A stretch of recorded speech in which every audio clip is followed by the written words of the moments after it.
Welcome to Vista kitchen. ఈరోజు నేను మీకోసం ఒక రెసిపీ తీసుకొచ్చానండి. అదేంటంటే క్రాబ్స్ కర్రీ అండి.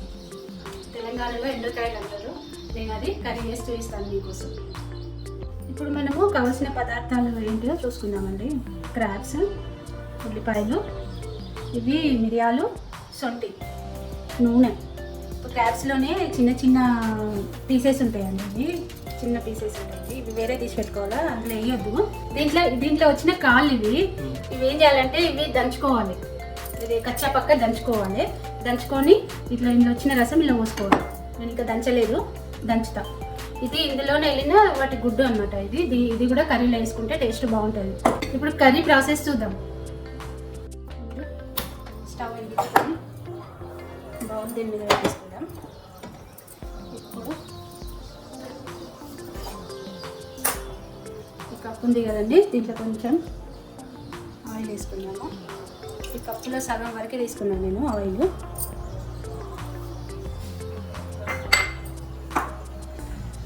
నూనె వేడెక్కాలి కొద్దిసేపు. ఇప్పుడు ఆయిల్ వేడైందండి. ఇప్పుడు ఉల్లిపాయలు వేసుకుందాం. దీంట్లో నేను ఉల్లిపాయలు 2 పెద్ద సైజు ఉల్లిపాయలు తీసుకున్నా. 2 తీసుకున్నా.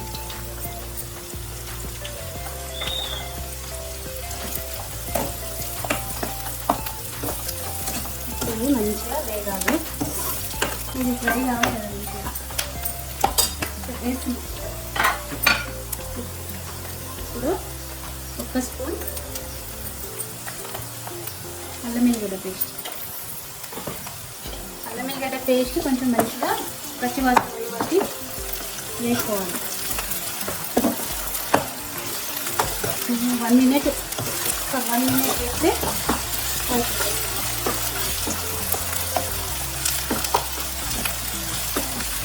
దీంట్లోనే కరివేపాకు వేస్తున్నాను నేను. కరివేపాకు అయిపోయింది. ఇప్పుడు హాఫ్ స్పూన్ పసుపు.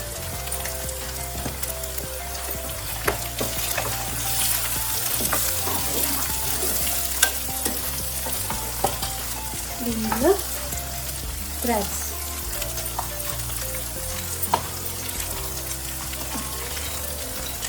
మంచిగా క్లీన్ చేసుకొని వెనిగర్ వేసి కడుక్కోండి. దీంట్లో ఉన్న స్మెల్ అంతా వెనిగర్ వేస్తే పోతుంది.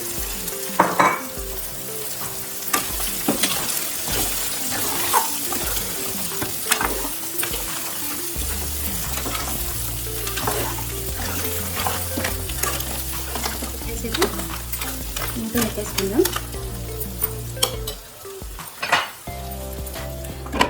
ఒక 2 మినిట్స్ మూత పెట్టేసుకొని ఉంచుకుందాం.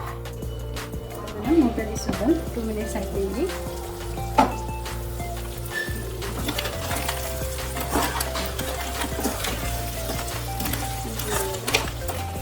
ఇంతకుండా నేను మీకు ఇది దాని గుడ్డు అని చెప్పలే కదా, ఇది వేసేసుకున్నాం.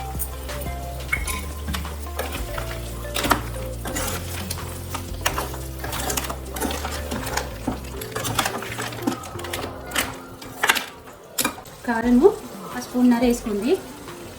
ఒక చెంచా సగం వేసుకుంటే ఇందులో మనము మిరియాల పౌడర్ అవి ఉన్నాయి కదా, అందుకే 1 స్పూన్ సగం వేసుకోండి. ఉప్పు 1 స్పూన్.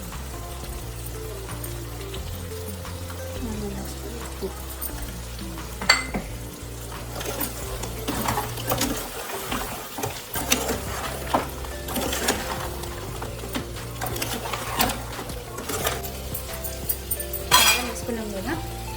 మనం ఏం చేయాలంటే నేను చూపించిన కదా మిరియాలు, సొంటి, అవి 2 పౌడర్ వేసుకోవాలి. ఇట్లా సన్నగా పౌడర్ వేసుకొని ఆ పౌడర్ ఇంట్లో వేసేసుకోండి.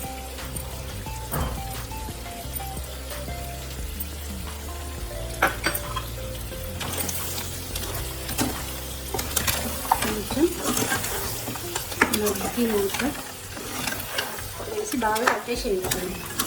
అటు ఇటు కలిపేసేయండి. కలిపేసి ఒక 2 సెకండ్లు మూత పెట్టేసేయండి.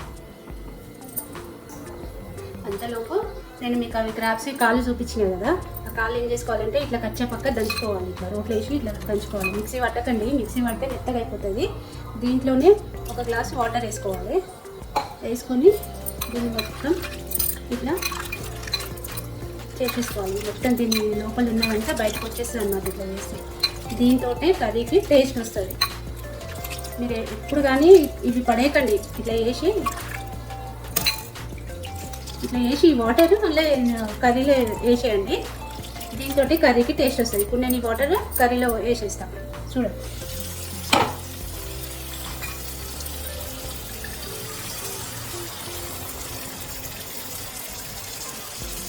గుజ్జు ఉంటుంది కదా, ఇలా ఆ గుజ్జు అంతే ఇళ్ళకి వచ్చేస్తుంది.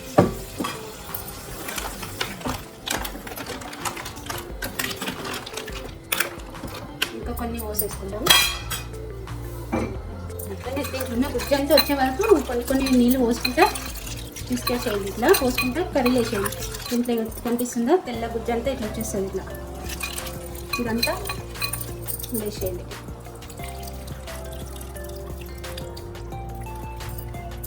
ఇంకా కొంచెం వస్తుంది దీంట్లో.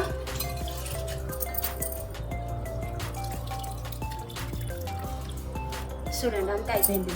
ఏం లేదు, ఇలా మూసేసినాం కదా. పక్కన పెట్టేసుకొని మంచిగా కలిపేసుకోండి.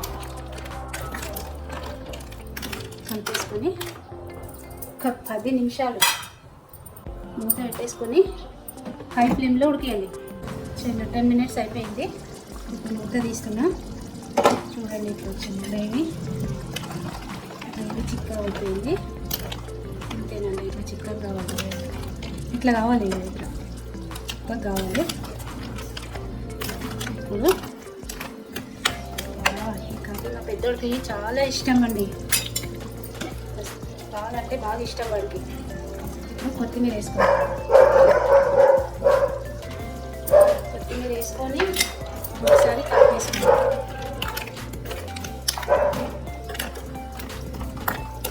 అంతేనండి. ఇప్పుడు మనం స్టవ్ బంద్ చేసుకుందాం.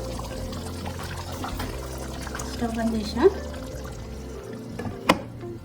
కొద్దిసేపు ఒక 2 మినిట్స్ ఇట్లా పెట్టేసి సర్వింగ్ బౌల్లోకి సర్వింగ్ చేసుకుందాం. ఎంతో టేస్టీ క్రాబ్స్ కర్రీ రెడీ అయిపోయింది. మీరు కూడా వండుకోండి, ఇట్లనే చాలా బాగుంటుంది.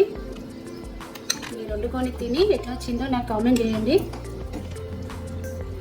ఇదైతే మా ఇంట్లో అందరికీ బాగా ఇష్టం. అందులో మరి మా పెద్దోడికి అయితే ఇంకా ఇష్టం. చూడండి, కర్రీ రెడీ అయిపోయింది. కర్రీ తోటి తినాలి అంటే ఇది ఆరోగ్యానికి చాలా మంచిది. ఎందుకంటే దీంట్లో బాడీకి హీట్ వస్తాయి అన్నమాట. ఇప్పుడు సర్ది అయితే దగ్గు జ్వరం వస్తాయి కదా, తగ్గిపోతుంది దీంట్లో.